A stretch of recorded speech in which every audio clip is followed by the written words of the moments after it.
sir ইয়াত মুঠতে এই মৃতদেহকেইটা ধৰি ৭৫টা হ'ল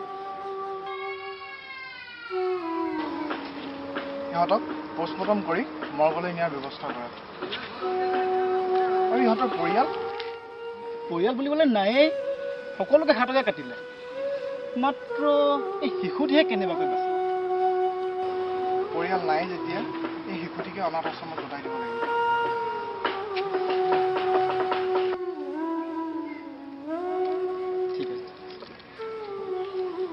স্যাৰ তিনিআলি এবাৰ আৰু ৩টা মৃতদেহ উদ্ধাৰ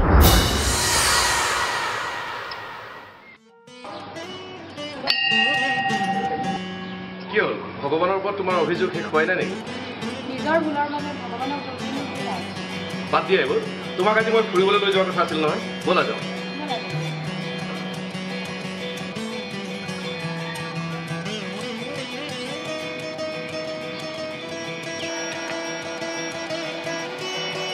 ভাইটি কল্পনা বাইদেউ ক'ত লগ পাম বাৰু এই অফিচ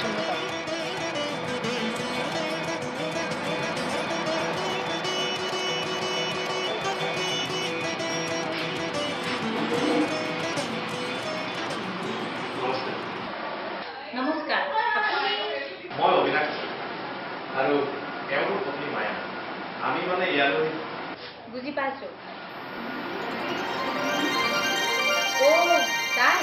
তাই হিয়া গোষ্ঠী সম্পৰ্কত পিতৃ মাতৃ আৰু বায়েকক হেৰুৱাই তাই একেবাৰে নিমাত হৈ পৰে কিছুমান বস্তি অঞ্চলৰ পৰা অহা আৰু কিছুমান শিশু সৰবৰাহকাৰীসকলৰ খবৰৰ পৰা ৰক্ষা কৰা আৰু বাকী সকলোবিলাক সংঘৰ্ষত নিথৰুৱা হোৱা বাইদেউ আমি যদি ইয়াৰ পৰা কাৰোবাক তুলি ল'ব বিচাৰোঁ তেতিয়া পাৰিব কিন্তু আমাৰ কিছুমান চৰ্ত আছে চৰ্ত মানে আপোনালোকে প্ৰথমে আইনী প্ৰক্ৰিয়াৰে আবেদন জনাব লাগিব তাৰ লগতে আপোনালোকে শিশুটিক জীয়াই থকাৰ অধিকাৰ শিক্ষাৰ অধিকাৰ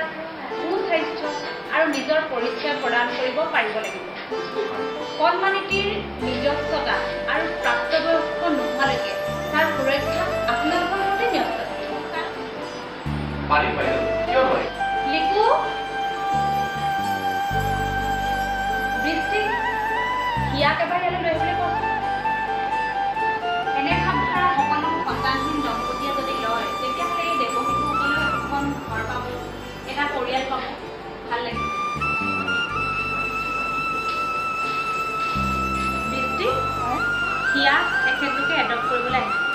গতিকে এখেতলোকৰ লগত হিয়াক চিনাকি কৰাই দিয়ক